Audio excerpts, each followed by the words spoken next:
Is The Witcher Saga a feminist masterpiece? Part 1. Why make it political? Answer. I'm stuck in quarantine and wanted to gather as much hate mail as I possibly could. Serious answer. Because Andrej Sapkowski's The Witcher Saga is one of the most political book series I've run across in the fantasy sphere. So that you know I'm not joking around, I'm going to set a scene and literally quote the book at you. That way, we're both on the same page. Geralt the Witcher and his adventuring party run into a problem.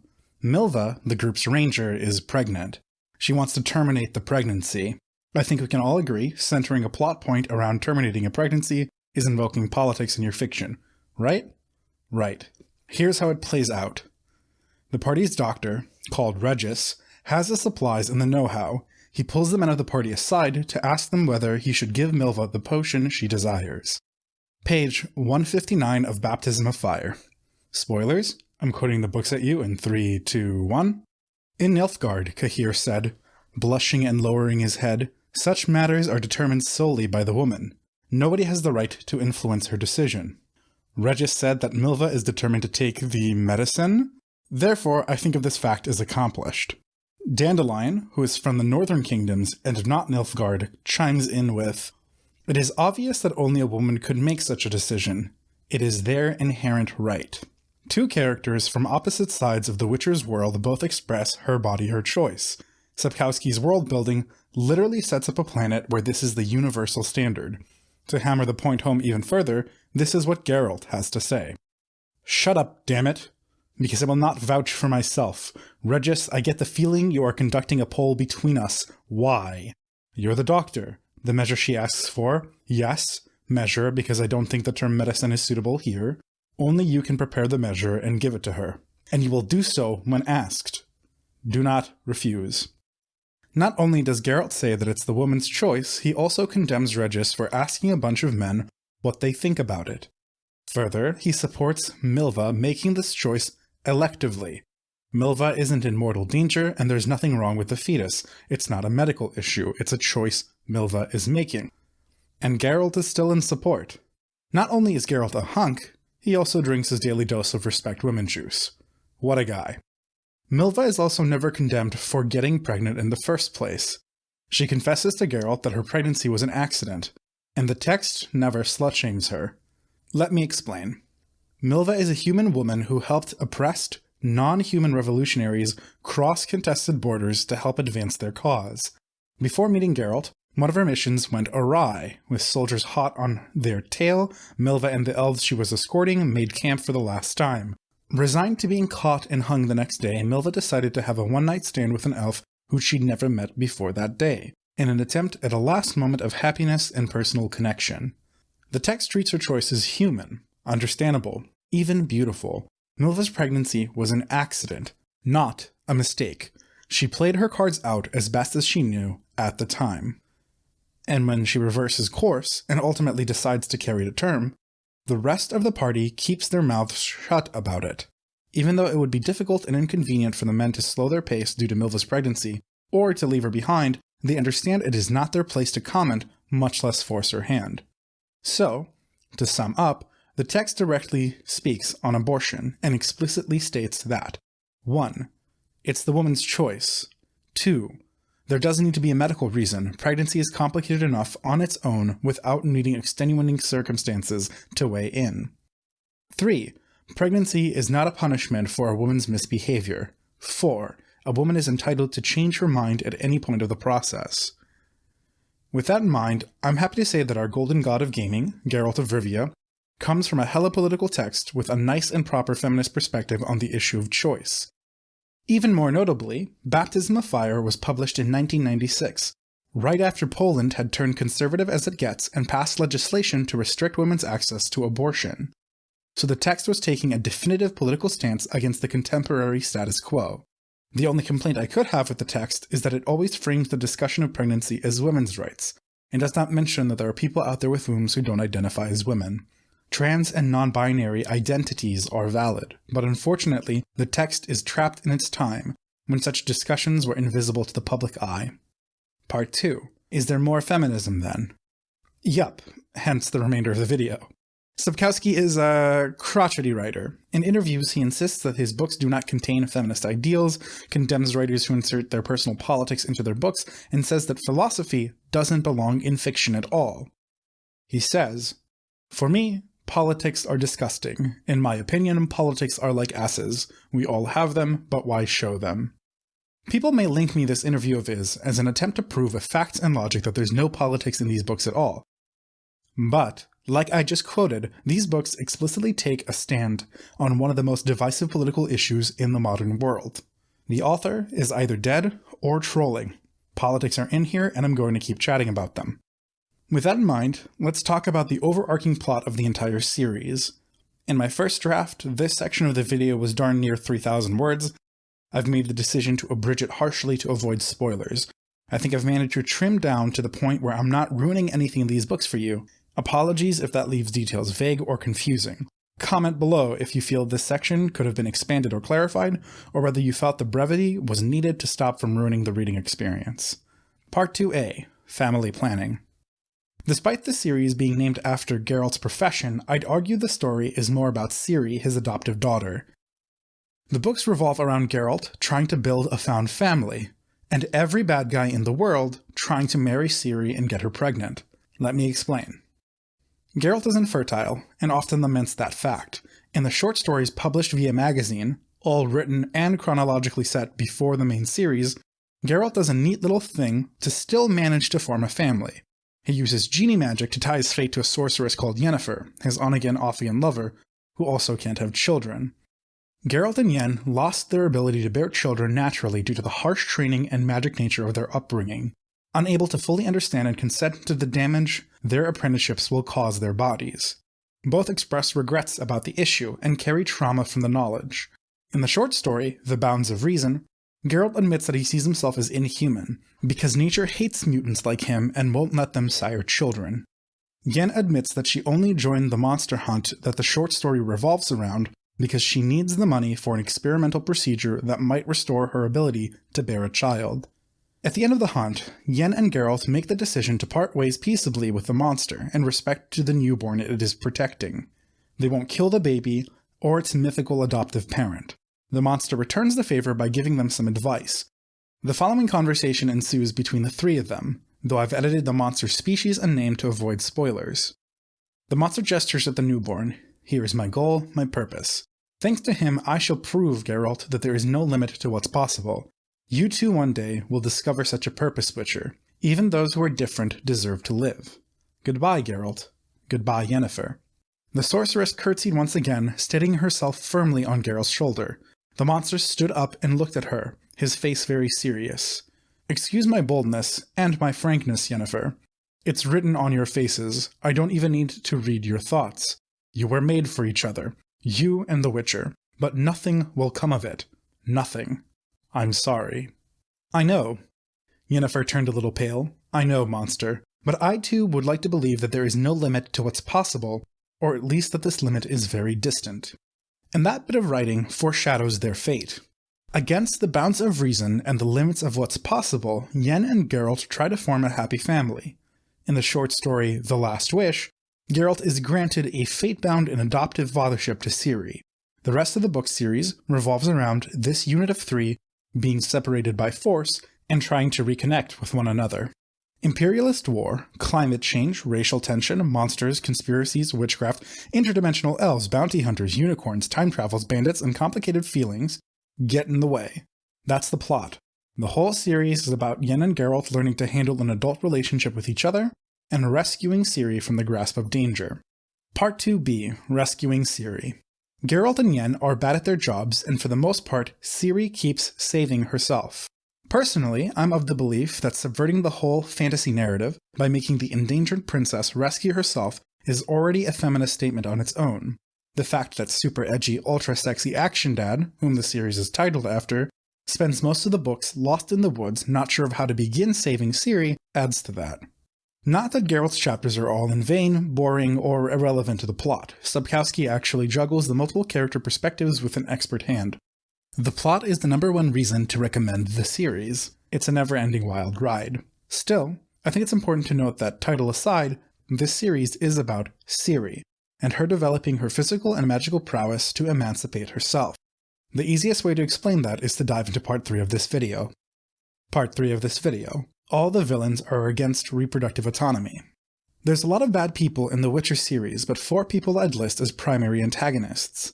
What ties them all together is that they are violent, politically motivated, and all of them want to marry Ciri off and force her to carry offspring.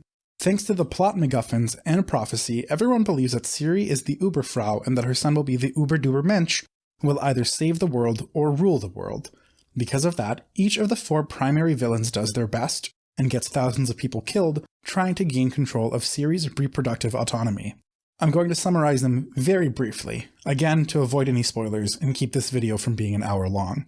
Philippa Eilhart is a sorceress who believes only women, and only women privileged enough to have magic powers, should run the world. She enacts centuries of Illuminati-like behind-the-scenes politicking in order to make that happen. Her supposed feminist agenda, however, is proven hollow. Her wars and assassinations endanger thousands of women, and her plan's linchpin is forcing Ciri to marry and have a baby with a prince of Philippa's choosing. I see her as analogous to the hollowness of radical so-called feminism that won't intersect with race, class, or non-cis identities. More female ice agents and more female oil barons still perpetuate hierarchies.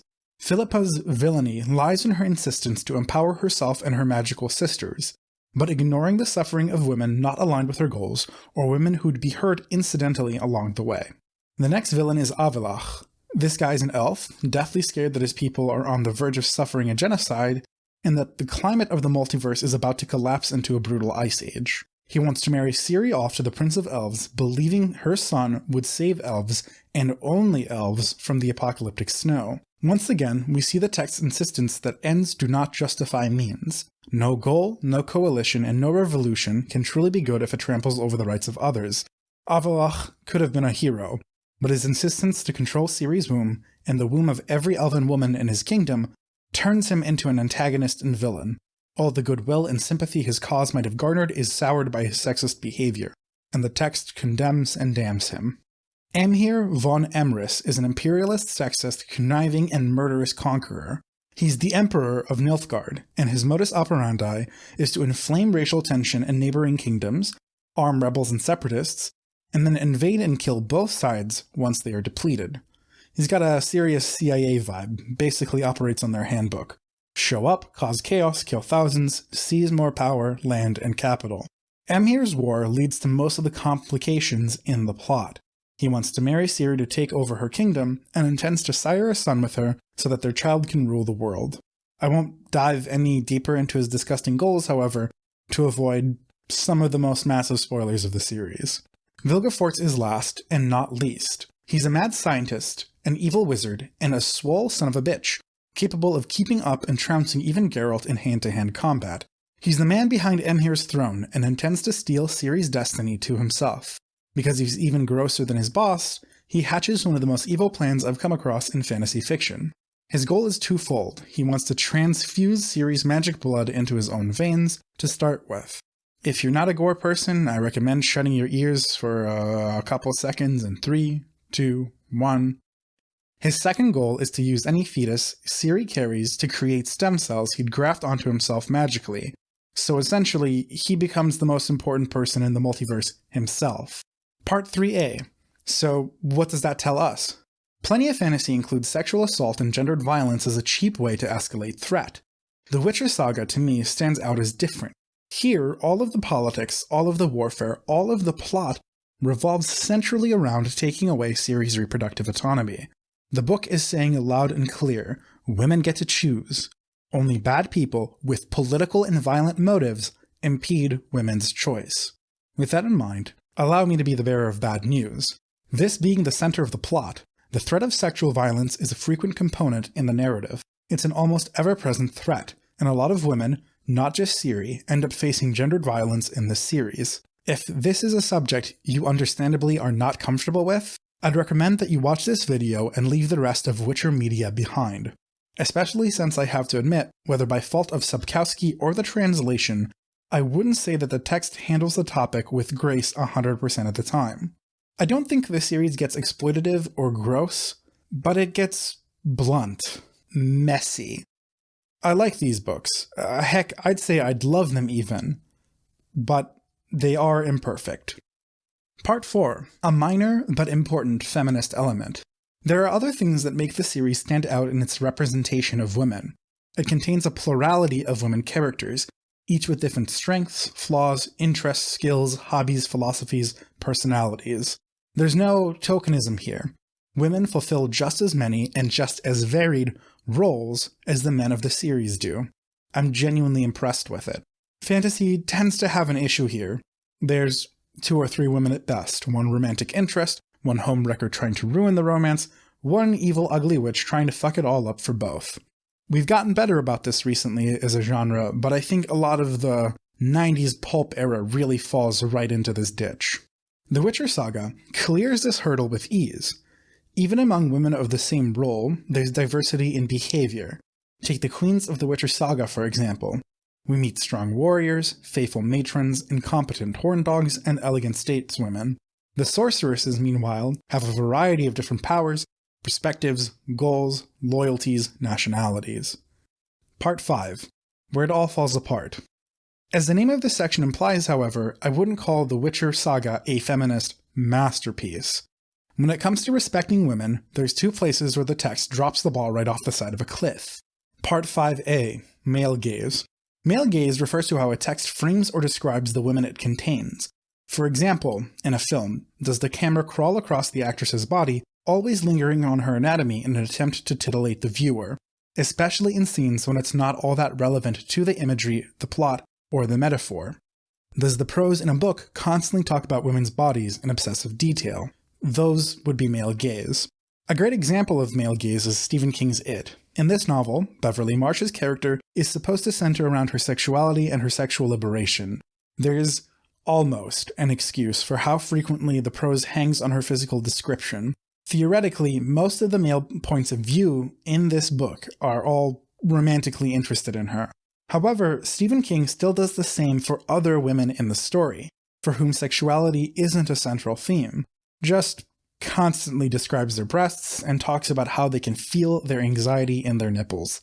Far be it from me to assume anything about female anatomy. I'm a man myself, but I suspect that, since women are also people just like men are, and my nipples don't function as an emotional barometer with which to read my inner thoughts, that Stephen King is full of shit and just can't stop himself from writing like a perv, even when it detracts from his otherwise incredible prose. The Witcher also hangs out in this territory. The text treats women's bodies as inherently sexual, and constantly comments about how attractive or unattractive they are. The most egregious example. In the first short story of the series, titled The Witcher, Geralt comes across an undead 14-year-old who'd risen from the grave as a monstrous and murderous flesh-eating striga. The text describes this undead flesh-eating zombie as follows. She was rather ugly, slim, with small pointed breasts, and dirty. Oh, yuck. If this is where you put the books down and never pick them back up, I get it. I almost stopped at that line myself. Do I have to go into detail why the text shouldn't sexualize and insult the looks of an undead 14-year-old? I sincerely hope I don't need to. There's a joke I've seen online to make fun of men who write like Sapkowski did. The parody goes something like this. Cassandra woke up to the rays of the sun streaming through the slats in her blind, cascading over her naked chest. She rolled out of bed and put on a shirt, her nipples showing through the thin fabric. She breasted boobily to the stairs and tittied downwards. I read that snippet, and I have to admit, it wouldn't be out of place in The Witcher Saga. The action is visceral, the plot is gripping, the intrigue rewards paying close attention. The humor is dark, the parody on point, the political subtext is sharp. The use of anachronistic language mixed with ancient Polish mythology is just chef's kiss. But in the midst of all that good, amazing, genuinely awesome stuff, you come across a line or two that sounds like Sapkowski had one hand on the typewriter and one hand down the front of his pants. He's a horny writer, that one. That doesn't mean that these books are bad, or that this one aspect cancels out all the good in them. I just think it's important to note and to criticize. Part 5b. Let's talk about sex, baby. Most of the male gaze isn't actually couched in sex scenes. That's the part that really gets me. The text is so excited to titillate the reader. It behaves like a 14-year-old sharing a stack of Playboys with his classmates, as if to brag, "Heck yeah, I've seen a boobie, I know what one looks like, let me tell you." And like a dumbass 14-year-old, all that horny energy doesn't translate into a mature grasp on the subject of sex. For example, The Witcher is populated by gay, lesbian, and bisexual characters. Ciri herself is bi and maintains a romantic relationship with a woman for a decent amount of the narrative. However, we only ever hear from lesbian or bi women, never gay or bi men. They're implied to exist, but never get anywhere near the same spotlight. As a mostly straight dude, I know when I'm being pandered to. The Witcher Saga is trying to pander to me super hard, and for all that pandering, sex only ever arrives in full as either a joke or a threat. Positive representations of sex are almost always roguish and tongue-in-cheek, from Geralt and Yen consummating their loves in the ruins of a house that just got blown up by a genie while other characters look on and giggle, or Geralt later getting his freak on in the middle of a library with a different woman. As these two characters bang against the bookshelves, the prose won't describe the act itself. Instead, the titles of the books that fall off the shelves comedically and ironically imply that sex is happening. That's kind of what I mean. Sex is never just sex. There's mostly punchlines.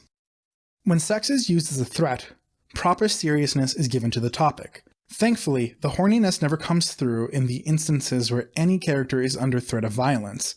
With a theme of reproductive autonomy, choice, and women's agency, the topic of assault is bound to come up. Sapkowski has the good sense to write these scenes in an appropriately somber tone. Admittedly, that's a really low bar to clear. Hence, The Witcher Saga rarely has positive depictions of sexuality. I'm frustrated by that because there is a single scene I'd describe as genuinely well-crafted and intimate. In it, Geralt is recovering from a beating and struggles to get in the mood.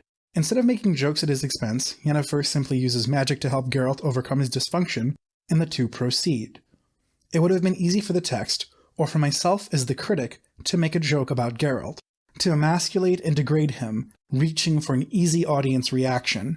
I appreciate that the text didn't do that, and I wish that the rest of the series wasn't so darn full of, "Oh yeah, Geralt bangs." I don't think that those scenes or that style of humor is a bad fit for every story. They do feel like a bad fit here.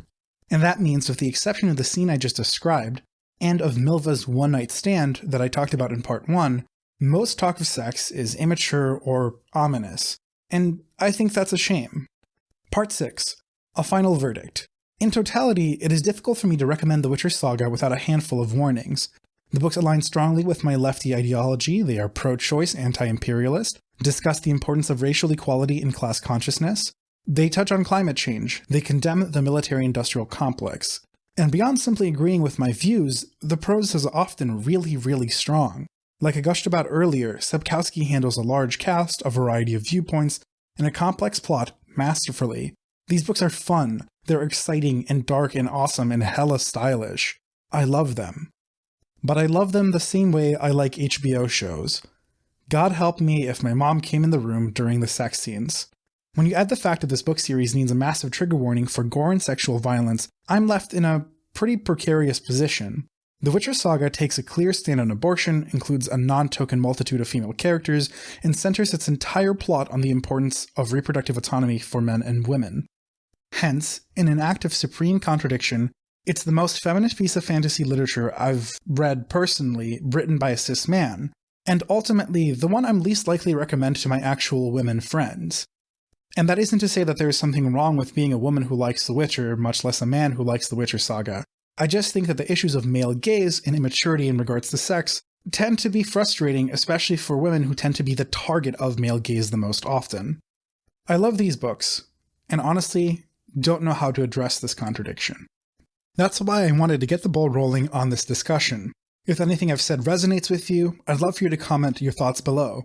Have you guys read The Witcher Saga? Did you like it? Are you stuck like I am on whether you can recommend it or not? Do you perceive the text's handling of sex as humorous as opposed to immature like I do? I'd love to know. Otherwise, like and subscribe. This is the first video in a series where I attempt to introduce politics back into fantasy fandom discourse. I'm not the only person doing this, mind you, I'd just like to help that movement get started. I think us fans love to talk shop. World building, character arcs, who'd beat up who, but I often struggle to find other online fans discussing the moral and political themes of my favorite works. That's part of why I started this channel, and if you're down for fantasy ideology, I'd love for you to come along and chit-chat. Otherwise, I also write my own fantasy short stories and hire local talented actors to record them. If you have an hour to spare, check out my channel. I've uploaded 2 standalone audio novellas already, and will release another one once a month on top of any video essays I hammer together during my time in quarantine and in the future. Thanks in advance if you choose to support the channel and stick around. Part 7. Is this video finally over? Yes.